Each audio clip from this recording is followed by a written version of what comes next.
Buwis buhay ang pagtawid ng ilang guro ng nawasak o Naswak Elementary School sa nasirang tulay ng Kawayan sa Bungabong Oriental, Mindoro. Rumaragasa kasi ang ilog na tinatawiran nila. 15 guro ang stranded nang biglang tumaas ang tubig at bumagsak ang tulay na tanging daanan palabas ng sitio Naswak. Sumaklolo sa kanilang pulisya, Municipal Disaster Risk Reduction and Management Office, Special Action Force at mga taga-Bureau of Fire Protection. Ligtas ang lahat ng mga guro at walang nasaktan. Nahuli naman sa akto ang dalawang magnanakaw sa isang bahay sa Quezon City. Nakatakas man, naaresto rin po sila kalaunan matapos makilala dahil sa mga kuha ng CCTV. Balitang hatid ni James Agustin. Masdan ng isang lalaking may sling bag na naglalakad sa bahaging ito ng Mendez Road sa Barangay Bay sa Quezon City. Ilang saglit pa, nakasunod na ang isang lalaking may hawak namang laptop bag. Ang dalawang lalaki nagnakaw pala sa isang bahay sa lugar. Ayon sa pulisya, kumakain ang may-ari ng bahay na isang teacher na makarinig ng kaluskos mula sa kwarto. Nung pagbukas niya sa pinto, gulat na lang siya bukas yung pintana, tsaka yung kurtina niya ay laglag na sa kama. So nung lumingon siya sa bandang kanan niya, nakita niya tong may dalawang tao. Bigla siyang sumigaw, magnanakaw, magnanakaw. Sabay naman tong dalawang pumasok sa bahay niya na tumalon agad sa bintana kung saan sila pumasok, tsaka tumakbo. Sa hot pursuit operation ng pulisya, naaresto ang dalawang sospek na napag-alamang magkaibigan. Ang 20 anyos ang nakita sa CCTV na may sling bag, habang 23 anyos sa may hawak ng laptop bag. Sa pamagitan ng pag-forward tracking natin ng mga CCTV, makikita natin yung dalawang suspect na magkaibang, hindi magkasama naglalakad. Positively identified naman ang biktimang guro natin na pinasukan ng bahay. Na yun nga, itong mga suspect na to. Nakuha sa mga sospek ang ninakaw na laptop at cellphone, pero bigo nang mabawi ang 10,000 pesos na cash. Ang 23 anyos sa sospek, dati nang nakulong dahil sa pagnanakaw at iligal na droga. Sa korte na lang po ako magpapaliwanag. Kasama po ako. Pero hindi po ako yung pumasok ng bahay, sir. Nagbuhat lang po ako, tas nagsoli. Gisisi po ako sa ginawa ko, sir. Sinampahan ng mga sospek na reklamong robbery. James Agustin, nagbabalita para sa GMA News.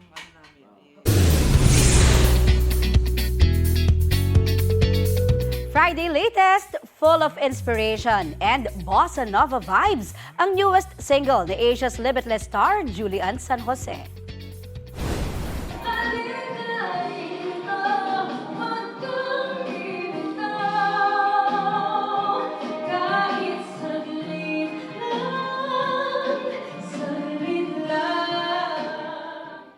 Yan ang Saglit Lang, written and produced mismo ng The Clash Teens host at The Voice Kids coach. Chika sa akin ni Julie sa kanyang intimate media conference, inspirasyon niya sa pagsulat ng naturang single ang boyfriend niyang si Raver Cruz na lagi niyang namimiss.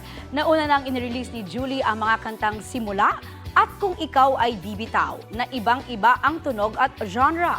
Bukod sa collab at album, getting ready na rin ang Sparkle artist sa kanyang 20th anniversary concert next year. I really want it to be special because it's a special milestone para din po sa akin at sa aking music career.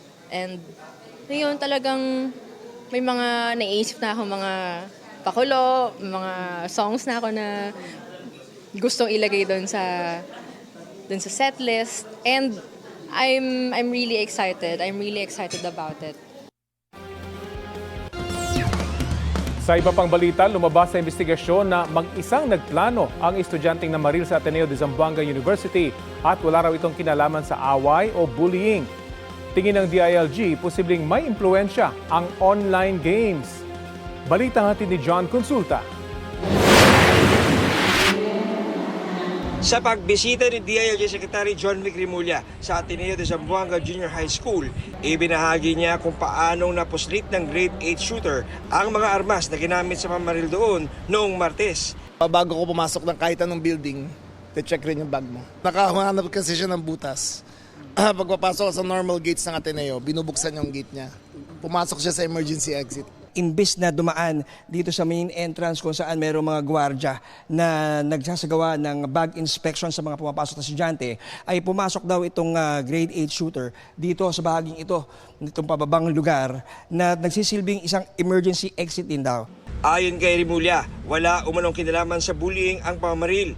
Walaan niyang nakaaway, nakaskwela o faculty ang shooter. Ang grade 10 na nasawi sa insidente, hindi rin daw kilala ng namaril. Sa investigasyon ng PNP, wala rin kasamang nagplano ang shooter. There was no conspiracy behind it. There was no active group that planned it with him. There was no family influence that made him do the unthinkable. Wala siyang conversation out of the ordinary. Chinek naman lahat ng chat groups niya. Wala talaga. It was all in his head.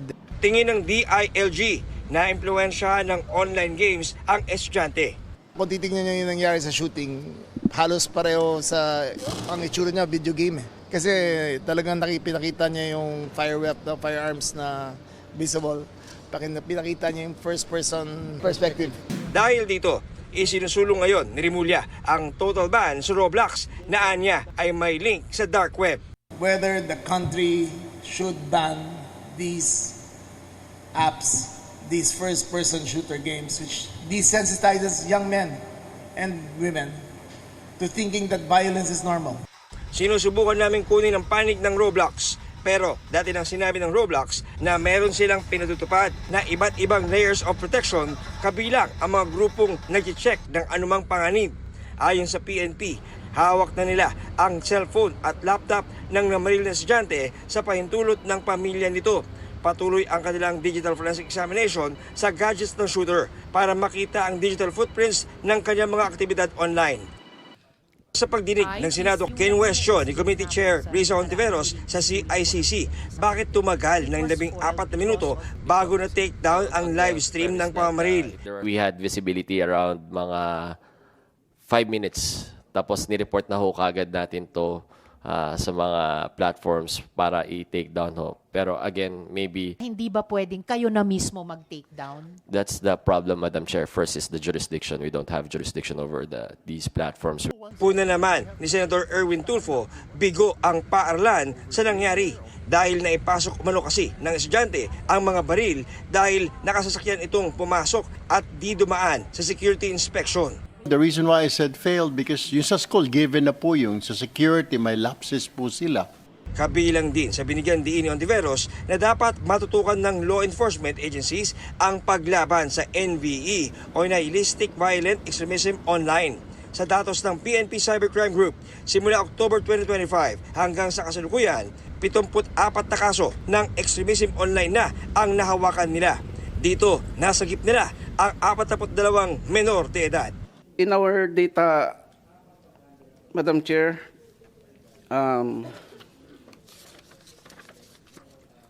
15 below doon sa out of that 74, or I mean 42 rescued, ang 15 years and below ay 30. So mas marami talaga yung between the bracket of 12 to 15. John Consulta, nagbabalita para sa GMA News. Tumaas ng 2 hanggang 3 piso ang kada kilo ng presyo ng bigas ngayong pong linggo sa Mangaldan Public Market sa Pangasinan. Ayon sa ilang nagtitinda ng bigas, nagmahal po kasi ang gasto sa delivery ng mga bigas na galing Cagayan, Isabela at Nueva Ecija. Posibleng epekto raw yan ng halos 3 linggong pag-uulan. Naglalaro ngayon sa 43 hanggang 55 pesos ang kada kilo ng bigas. Ayon sa Samahang Industriya ng Agrikultura o SINAG, dapat ay walang pagtaas sa presyo dahil marami ang supply ng bigas at sapat ito hanggang sa anihan sa susunod na buwan. Aalamin daw ng SINAG kung bakit tumaas ang presyo ng bigas sa Mangaldan Public Market. Sisikapin ng mangkunan ng pahayag ang Department of Agriculture. Dito naman po sa Metro Manila, nasa 40 hanggang 62 pesos ang kada kilo ng presyo ng local rice. 45 hanggang 60 pesos naman ang imported.